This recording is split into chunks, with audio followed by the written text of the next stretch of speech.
This video will cover the reproduction section of Unit 2, and specifically we'll focus on the unit sub-unit 4 part called Ante and Postnatal Screening. And there's quite a lot in this sub-unit, so I'm going to break it up into quite a number of videos. The main chunk of the videos will cover the genetic crosses and the pedigree charts and the inheritance types. But the main kind of basic knowledge stuff that you'll have to know is from this initial part, which is about screening and then diagnostic testing. So initially when a woman is pregnant, she'll have to undergo antenatal screening, and that will be carried out before birth. So antenatal is carried out before birth.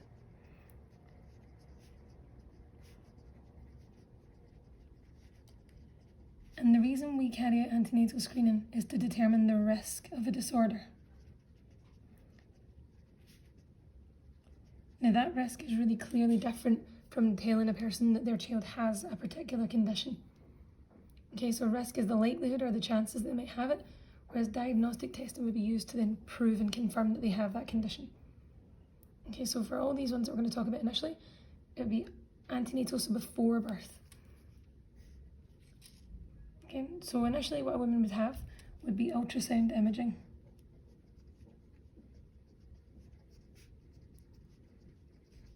Now that ultrasound imaging will give us a view of that fetus in the womb. Right. So that view can tell us quite a number of things. So there are two different scans, ultrasound scans, that you can get. You can get what's known as a dating scan. And that kind of does what it says on the tin.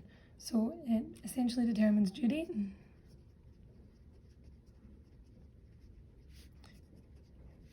With a bit of leeway around about it. It's not a perfect science. And it will determine the stage of the pregnancy, so how far along a woman would be in terms of her pregnancy. Now this type of scan is carried out between 8 to 14 weeks. But typically you might have heard of it being carried out about 12 weeks, so roughly in between. And these are used in conjunction with what's known as marker chemicals. Now those marker chemicals will also give us an idea of where that woman is in the stages of her pregnancy to kind of confirm what that dating scan shows. So the second type of scan is what's known as an anomaly scan. And if you understand the meaning of the term anomaly, you'll understand what this is showing. So an anomaly is something that's incorrect or something that's wrong. So therefore this anomaly scan will detect physical issues, physical abnormalities, or any kind of issue where there's not been a development correctly carried out. So you can get things like club feet or cleft lips and things like that within these. And these are carried out around about 18 to 20 weeks. So they detect physical issues. And neither of these will tell you whether a child or a fetus has something and doesn't confirm it. It just determines the risk of them having it or the likelihood of them having it. So what women will also have to undergo when they go through pregnancy is a range of biochemical tests.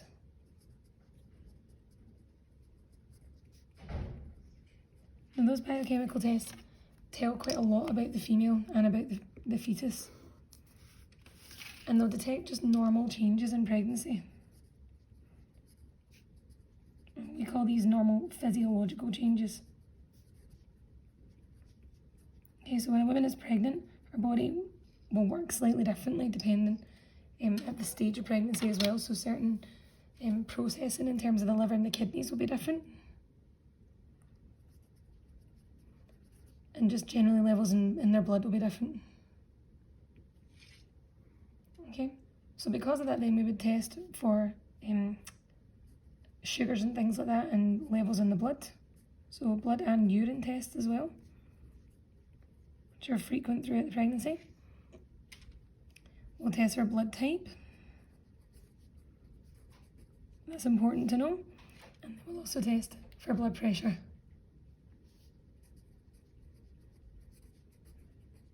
Okay, to check whether a woman is high blood pressure or what's called preeclampsia. You won't need to know that term, but if a woman has preeclampsia, that's really a risk to her and the baby. Okay, now it's really important when you're actually measuring this, when you're carrying out these biochemical tests, to be aware that if these marker chemicals are measured at the wrong time,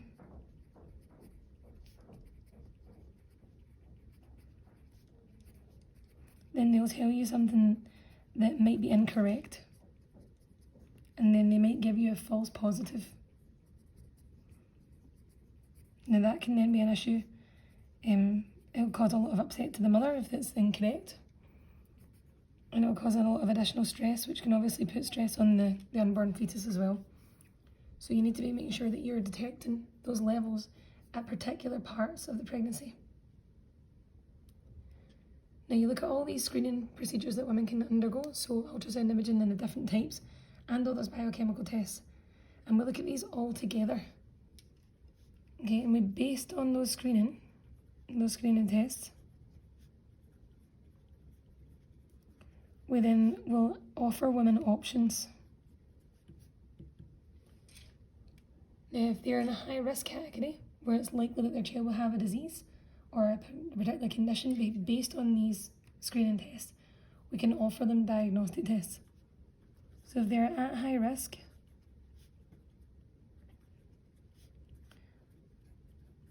we can offer them diagnostic tests.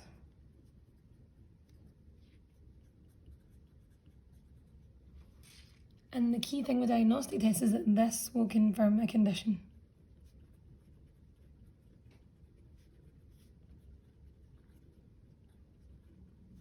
Now, if a woman is at low risk, then she may decide that she doesn't want to take those tests, she doesn't need to, and they wouldn't necessarily be recommended for her, because they do carry a risk with them when you actually offer a diagnostic test. Okay, so this is all before birth, so antenatal, and it's determining risk of a disorder. So looking at this as a whole view and determining risk will then allow you to offer a diagnostic test. Okay, so that's what I'm going to move on to now. So diagnostic testing is also antenatal, it's also before birth. And there are two different types of diagnostic testing that you can get. Now, both of these diagnostic testings will produce what's called a karyotype. Okay, and this is what I've shown down here in this diagram. So a karyotype shows all the chromosomes. So it's essentially a picture. And it shows the chromosomes of the fetus as homologous pairs. If you remember from the first unit, homologous means matching pairs. Okay, now both of these diagnostic tests will require samples of fetal cells in some manner to generate a karyotype. Okay, so I'm just going to add this as a wee note up here. Require fetal cells to produce a karyotype.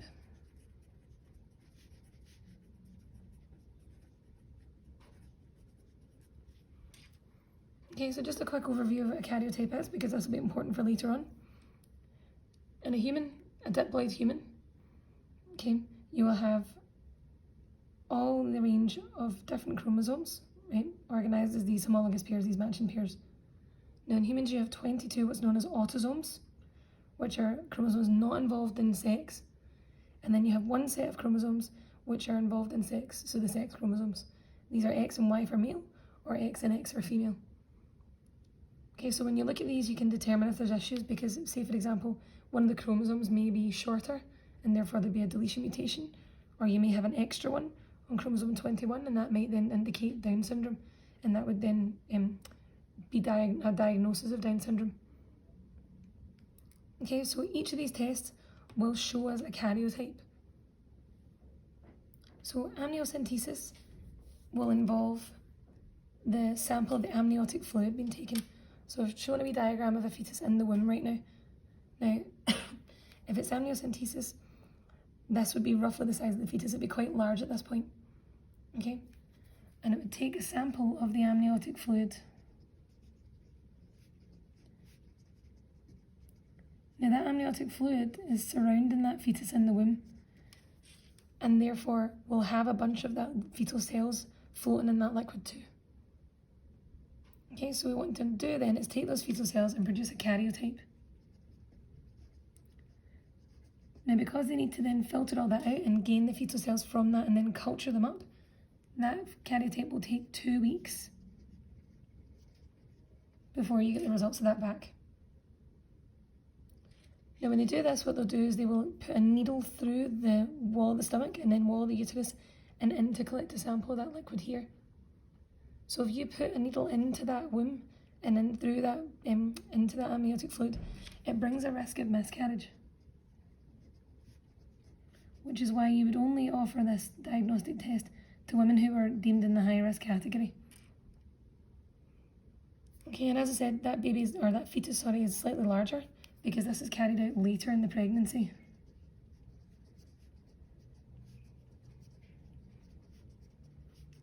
And when I say later, roughly around about 20 weeks.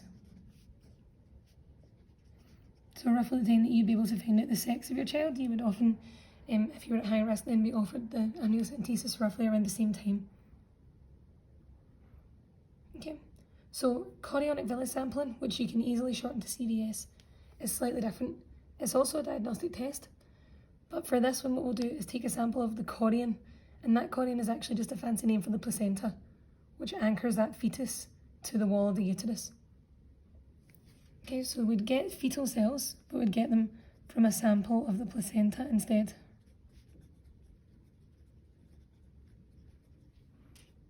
Now that karyotype then, because we've just got a full sample of fetal cells straight from that placenta, that karyotype is immediate. So the mother wouldn't have to wait a couple of weeks like she would for amniocentesis to then find out the results of this. She would know immediately.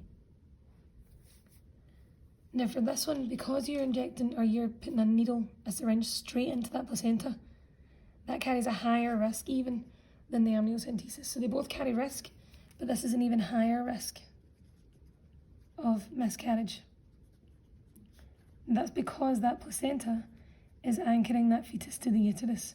So if you disturb that, that can then risk that then rupturing and then detaching, and then the loss of that child. Now this one then, when you would see it in a diagram, the fetus would be much smaller. And the reason that is because it's carried out much earlier than in pregnancy.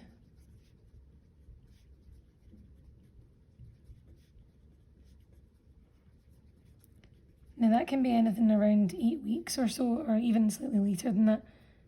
But before a woman even would really look pregnant, she would be able to get a CVS test, a diagnostic test, that would confirm if her child had a particular condition.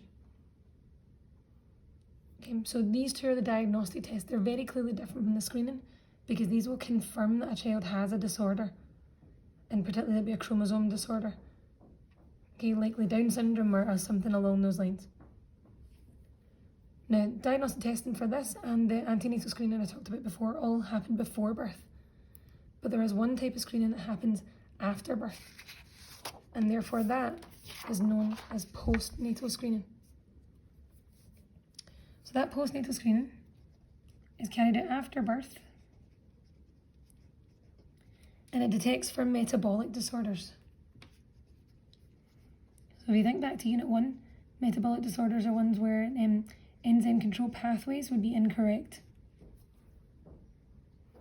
So what they'll do is they will take a wee needle and they'll basically prick the heel of a baby. It's called the heel prick test.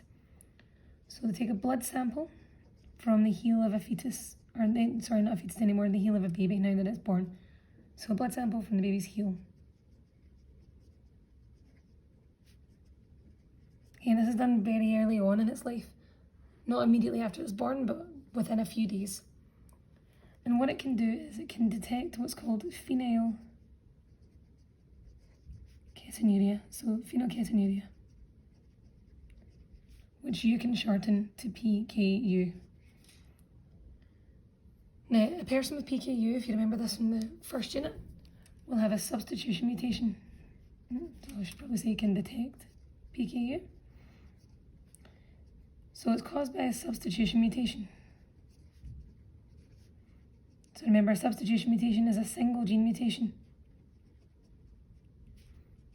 where there's been one nucleotide changed for another. So that substitution mutation will cause a gene to be faulty and incorrect. So if we look at this flow diagram on the right hand side, this would be a typical person without PKU, what you generally call normal. So in a person who is normal, right, without PKU, you'd have a gene A, which would produce an enzyme A, and that enzyme A would break down this product, this substance phenylalanine, which is an amino acid. which you'd find in protein, and it would break that phenylalanine down into tyrosine. Now once that tyrosine is then broken down, it's broken down by an enzyme B, which is also made by a gene, or it's controlled the production of by a gene, right, gene B. Now in a person with PKU, gene A is faulty. So if gene A is faulty, it doesn't work. Okay, the substitution mutation has meant that it doesn't produce this enzyme A. And therefore, this enzyme A can't control this pathway, and this pathway doesn't work. So phenylalanine does not get broken down into tyrosine, and then tyrosine does not get broken down into melanin. So what your body then needs to do is break it down into something different. So it would break it down into toxic compounds. So it goes through an alternative pathway and will break phenylalanine down into toxic compounds, and these will cause brain damage and a bunch of other issues. So people with PKU will have people with high phenylalanine in their blood, which would indicate PKU.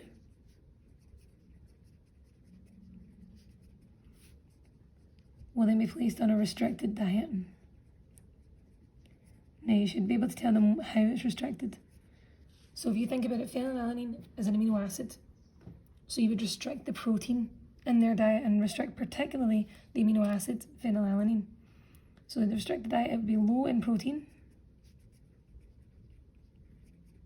and specifically low in phenylalanine.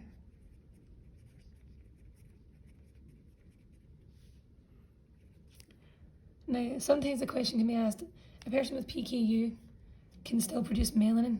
Why is that the case? And it's because tyrosine is also an amino acid, and that can be gained from the diet as well. So a person with PKU can gain tyrosine from the diet and will still be able to produce some melanin, just not as much as a typical person. Okay? So for this, the key points to take away from this are postnatal and antenatal screening determine the risk of a disorder. Diagnostic testing will confirm that a person has a disorder, that a fetus has a disorder. There are two very clearly different things. Okay, so the next videos will cover the inheritance pathways and the types of inheritance and how they're carried through pedigree charts.